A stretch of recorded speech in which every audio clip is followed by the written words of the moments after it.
To run the most anticipated game of the decade, you need hardware that can keep up. Grand Theft Auto 6 is being built from the ground up to push modern processors to their absolute breaking point. But there is a massive gap between the cutting-edge tech that developers are building for and the hardware that the average person actually has sitting under their television. While the PlayStation 5 is the current gold standard for console gaming, its actual footprint in the global market is surprisingly limited. By designing a game exclusively for these new $500 machines, a studio effectively locks out the vast majority of the people who actually play video games. A full decade after its release, the PlayStation 4 remains the most popular console on Earth. This chart shows the stark reality of the global market. The adoption rate of the newest consoles is completely eclipsed by the massive, towering column of over 100 million active PlayStation 4s. Those tens of millions of older consoles are largely concentrated in emerging economies across South America, Africa, and parts of Asia.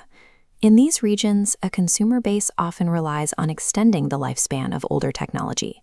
Upgrading to a brand new high-end console is simply too expensive for the average household. Ignoring this trapped demographic would leave billions of dollars on the table, creating a financial gap that Rockstar is forced to address. Making older hardware profitable is something this specific developer has mastered. Instead of churning out endless sequels, Rockstar prefers to stretch a single release out for as long as humanly possible.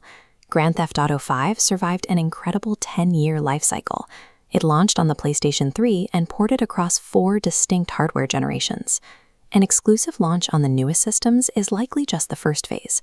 A heavily optimized port for older consoles follows logically as the second. Rockstar treats aging hardware as a secondary, highly lucrative harvest, rather than a technical limitation. Actually getting a modern 300-gigabyte game to run on technology from 2013 requires overcoming a brutal engineering bottleneck. A lot of players assume the main hurdle is visual polish. They think older consoles just can't handle the high-resolution textures or lighting. The real issue is processing. Graphics are handled smoothly on the left, but the main CPU on the right must calculate AI, crowds, and dynamic events. Flooding an older processor with these simultaneous background calculations causes the architecture to choke and crash. To prevent those crashes, engineers can't just lower the resolution.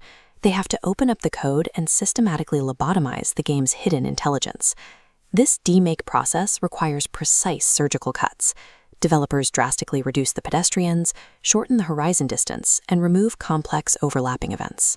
Rebuilding the internal logic of a massive world takes time. A legacy port like this wouldn't launch on day one. It would arrive years later, likely after the PC version. Even with severe amputations to the game's memory, the core story and map remain intact.